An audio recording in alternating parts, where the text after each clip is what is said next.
Hey YouTube, it's Dr.T stepping by for another quick video.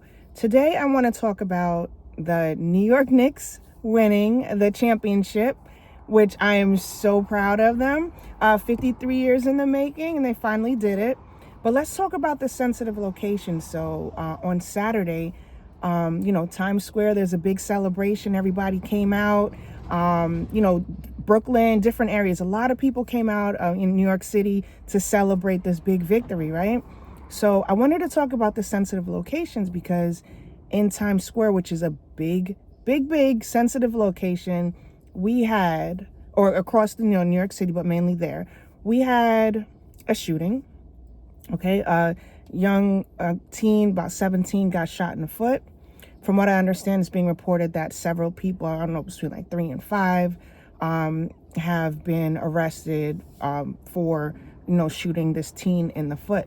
But again, how could this happen in a gun-free zone? The signs are up. That means, guns are not allowed and people are safe because this poster is up that says no guns, right? So for those of you who are out celebrating, just be mindful of like what's going on, because anything can happen and there's no one out there to save you. And you can't carry out there because if they find out, you get jammed up. So like, what do? Do you carry and not tell nobody? Or do you, not carry and you could be a victim? Or do you stay home? I would go towards the latter. Even though this is a big celebration, everybody, wants to go out, it just may not be the best decision. So what's being reported is that more people will be turning out for this event than they would for the ball drop. And for New York, that's a big event, right?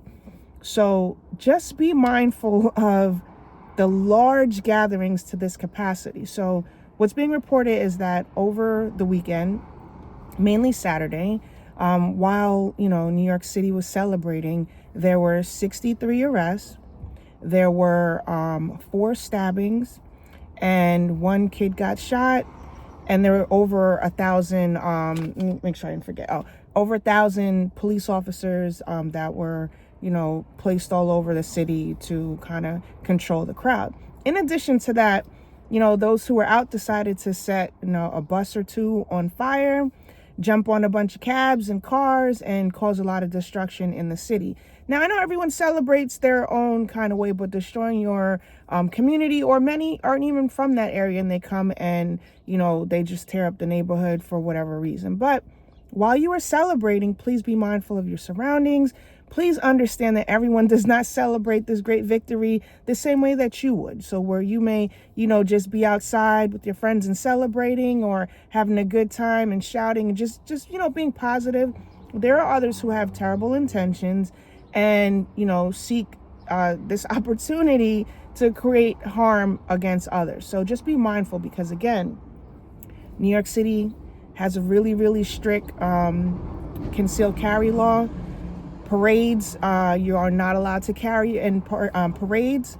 So if you guys didn't know that, now you do. New York State does not allow you to conceal carry at certain events. One of them are parades, parades and protests. So just know the laws before you decide to travel to New York with your permit, or through New York with your permit, and attend these events. So my ongoing recommendation would be to, if you're going to go to these events, these celebrations, you may have to leave your firearm at home or choose to not go. I hope, on Thursday, which is a big celebration, a ticker tape celebration, I believe it's going to be in Lower Manhattan. I hope that, there aren't any major events where anyone is harmed. Hopefully there are no more shootings. But again, those posters that are, up for in the gun-free zone did not stop the little kid from getting shot. So just wanted to share that with you. Please like, share, and subscribe, and have a great day. Bye.